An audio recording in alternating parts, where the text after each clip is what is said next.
Hi ಎಲ್ರಿಗೂ ನಮಸ್ಕಾರ. ದಿನಕ್ಕೊಂದು ಕಥೆಯಲ್ಲಿ ಇವತ್ತಿನ ಕತೆ ಭೂಗೋಳ ಸೃಷ್ಟಿ. ಒಬ್ಬ ತರುಣ ಇಂಜಿನಿಯರ್, ಅವನಿಗೆ ತುಂಬಾ ಓದುವ ಅಭ್ಯಾಸ ಇರುತ್ತೆ. ಯಾವ ಒಳ್ಳೆಯ ಪುಸ್ತಕವನ್ನು ಇಟ್ರು ಸರಿ, ಓದೋದು ಅವನ ಅಭ್ಯಾಸ. ಸೊ ಹೀಗಿರುವಾಗ ಅವನು ಏನೇ ಪುಸ್ತಕ ಸಿಕ್ಕರೂ ಕುತ್ಕೊಂಡು ಓದ್ತಾ ಇರ್ತಾನೆ. ಹೀಗೆ ಓದುತ್ತಾ ಇರುವಾಗ ಅವರ ಕಣ್ಣಿಗೆ ಒಂದು ಪುಸ್ತಕ ಬರುತ್ತೆ. Father's letter to his daughter ಅನ್ನೋ ಪುಸ್ತಕ ಕೈ ಸೇರುತ್ತೆ. ಅದರಲ್ಲಿ ಅವರು ಎಷ್ಟು ನೀಟಾಗಿ, ಅದು ನೆಹರು ಅವರು ಬರೆದಿರುವಂತಹ ಪುಸ್ತಕ, ಆ ಪುಸ್ತಕವನ್ನ ತನ್ನ ಮಗಳಿಗಾಗಿ ಬರೆದಿರ್ತಾರೆ. ಈ ಪುಸ್ತಕದಲ್ಲಿ ತುಂಬಾ ವಿಸ್ಮಯಕಾರಿ ವಿಷಯಗಳು ಇರುತ್ತೆ. ಒಂದು ಸೃಷ್ಟಿಯು ಹೇಗೆ ಆಯಿತು, ಪ್ರಪಂಚ ಹೇಗೆ ಉಗಮವಾಯಿತು, ಏನೆಲ್ಲ ಜನಾಂಗಗಳಿದ್ವು, ಎಲ್ಲೆಲ್ಲಿ ಯಾವ ಪ್ರದೇಶದಲ್ಲಿ ಯಾರ್ಯಾರು ವಾಸಿಸ್ತಾ ಇದ್ರು ಅನ್ನೋದನ್ನೆಲ್ಲ ಡೀಟೇಲ್ ಆಗಿ ಬರ್ತಿರ್ತಾರೆ.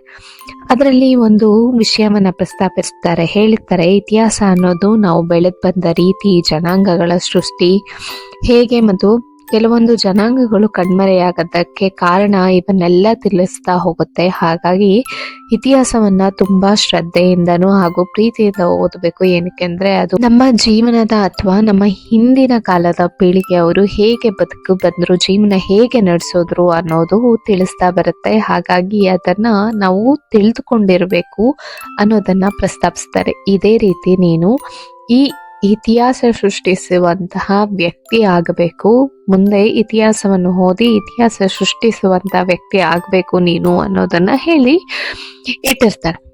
ಇದನ್ನೆಲ್ಲ ಓದಿದಂತಹ ಇಂಜಿನಿಯರ್ಗೆ ತುಂಬಾ ಖುಷಿ ಆಗುತ್ತೆ. ಜೀವನದಲ್ಲಿ ಒಂದು ಲಕ್ಷ್ಯವನ್ನ ಇಟ್ಕೊಂಡಿರ್ಬೇಕು, ಇತಿಹಾಸವನ್ನು ಮರೆಯಬಾರದು. ಪ್ರತಿಯೊಂದೊಬ್ಬರ ಜೀವನದಲ್ಲೂ ಒಂದಲ್ಲ ಒಂದು ರೀತಿಯ ಘಟನೆಗಳು ತುಂಬಾ ಮುಖ್ಯ ಆಗತ್ತೆ ಅನ್ನೋದನ್ನೆಲ್ಲ ಅರ್ಥ ಮಾಡ್ಕೊಂಡು ಜೀವನದಲ್ಲಿ ತುಂಬಾ ಎತ್ತರಕ್ಕೆ ಹೋಗುವಾಗ ನಮ್ಮ ಇಂದಿನ ಜೀವನ ತುಂಬಾ ಮುಖ್ಯ ಆಗತ್ತೆ, ಇಂದಿನ ಪೀಳಿಗೆ ಹೇಗೆ ಬಂತು ಬೆಳೀತು ಅನ್ನೋದು ತುಂಬಾ ಮುಖ್ಯ ಆಗತ್ತೆ ಅನ್ನೋದನ್ನ ಅವರು ತುಂಬಾ ಚೆನ್ನಾಗಿ ನಂಬಿರ್ತಾರೆ. ಹೀಗೆ ಇರುವಾಗ ವರ್ಷಗಳೇ ಉರುಳೋಗುತ್ತೆ. ಶ್ರೀಮತಿ ಇಂದಿರಾ ಗಾಂಧಿ ಅವರು ಈ ನಾಡಿನ ಭಾರತ ದೇಶದ ಪ್ರಧಾನಿ ಆಗ್ತಾರೆ. ಆ ಸಮಯದಲ್ಲಿ ಪಕ್ಕದ ರಾಜ್ಯದವರು ಬಾಂಗ್ಲಾದೇಶ ಅನ್ನೋಂತಹ ಒಂದು ರಾಷ್ಟ್ರವನ್ನ ಸೃಷ್ಟಿ ಮಾಡಬೇಕು ಅಂತ ಅನ್ಕೊಂಡಾಗ ಅವರಿಗೆ ತುಂಬಾ ಹೆಲ್ಪ್ ಅನ್ನ ಮಾಡಿ ಹೊಸದಾದಂತಹ ದೇಶವನ್ನ ಕಟ್ಟೋದಕ್ಕೆ ಸಹಕಾರ ಮಾಡ್ತಾರೆ. ಇದನ್ನೆಲ್ಲ ದೂರದಿಂದ ಅಬ್ಸರ್ವ್ ಮಾಡ್ತಾ ಇದ್ದಂತಹ ಇಂಜಿನಿಯರು ಒಮ್ಮೆ ಇಂದಿರಾ ಗಾಂಧಿಗೆ ಪತ್ರವನ್ನ ಬರೀತಾರೆ. ನೀವು ನಿಮ್ಮ ಅಪ್ಪ ಹೇಳಿದಂತಹ ಮಾತನ್ನ ತುಂಬಾ ಚೆನ್ನಾಗಿ ಅಭ್ಯಾಸ ಮಾಡಿದ್ದೀರಿ, ಇತಿಹಾಸ ಸೃಷ್ಟಿಸ್ಬೇಕು ಅನ್ನೋ ಅವರ ಅಪೇಕ್ಷೆಯನ್ನ ಮೆಚ್ಚಿಕೊಂಡವರು ನಾನು. ಆದರೆ ತಾವು ಅದರ ಅಪೇಕ್ಷೆಯನ್ನು ದಾಟಿ ಮುಂದೆ ಒಂದು ಹೊಸದಾದಂತಹ ಜಗತ್ತನ್ನೇ ಸೃಷ್ಟಿ ಮಾಡಿದ್ದೀರಾ, ಹೊಸ ರಾಷ್ಟ್ರವನ್ನ ನಿರ್ಮಿಸಿದ್ದೀರಾ, ನೀವು ಹೊಸ ಭೂಗೋಳವನ್ನೇ ಸೃಷ್ಟಿ ಮಾಡಿದ್ದೀರಾ, ನಿಮ್ಗೆ ಅಭಿನಂದನೆಗಳು ಅಂತ ಪತ್ರವನ್ನ ಬರೀತಾರೆ.